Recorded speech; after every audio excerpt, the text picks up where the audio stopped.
Well, good evening, everybody, and let's give it up for our host, the tallest I've ever seen, Conan O'Brien. Thank you so much. It's good to be back. Thank you, everybody. Please, you. Thank you, everybody. Thank you so much. Everybody, please have a seat. Thank you, Brian. And I want to give a special shout out to Senator Danny Akaka, who's been such a tireless advocate for Native Americans throughout his career.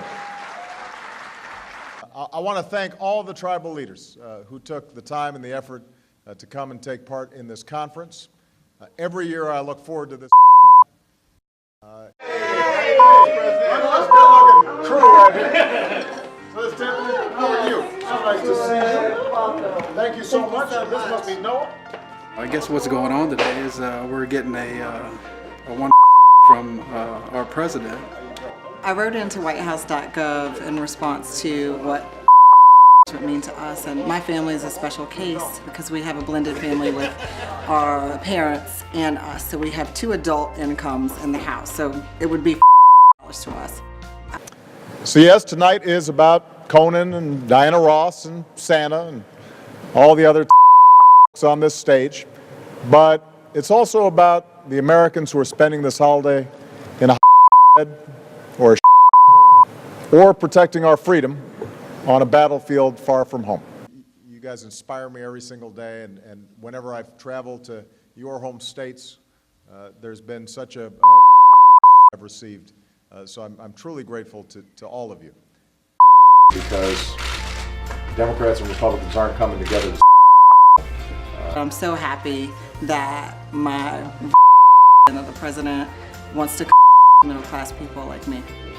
For them to be burdened, obviously would also have an impact on our and that's bad large and small. We took seriously his charge to us to buckle down and let's make some sacrifices. Let's really do this thing together. And we just really want Congress to do the same thing, to do its part. With the president and our first lady, we have a cutout here of both of them, life-size, and so they us for a picture. Oh, that's nice. I don't know if we should do it. We gotta get another picture.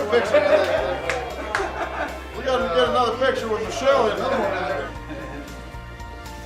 one. And I knew him warmly for a few years at least as an Sonny Black adopted me into the Crow Nation during my 2008 campaign. And yesterday he would have 79. And while we can't celebrate that milestone with him today, we can celebrate his remarkable. So Sonny Black was born in 1933 just outside of Lodge Grass, Montana.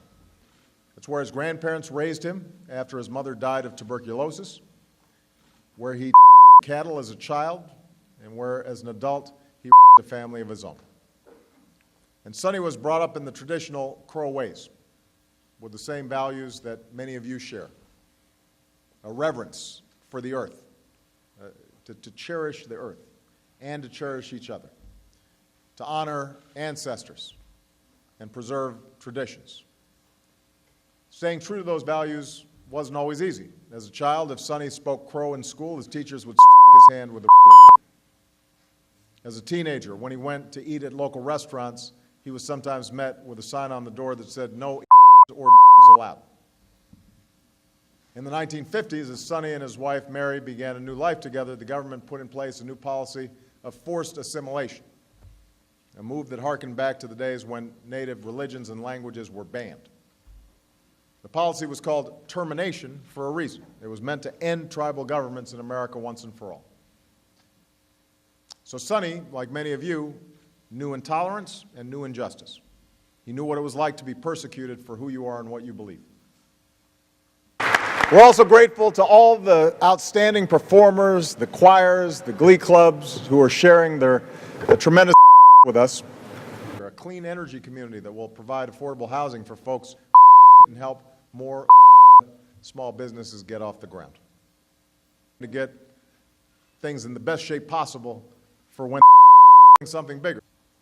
And over the next 4 years, as long as I have the privilege of serving as your we're going to keep working together to make sure that the promise of America is fully realized for every Native American. Thank you very much, everybody.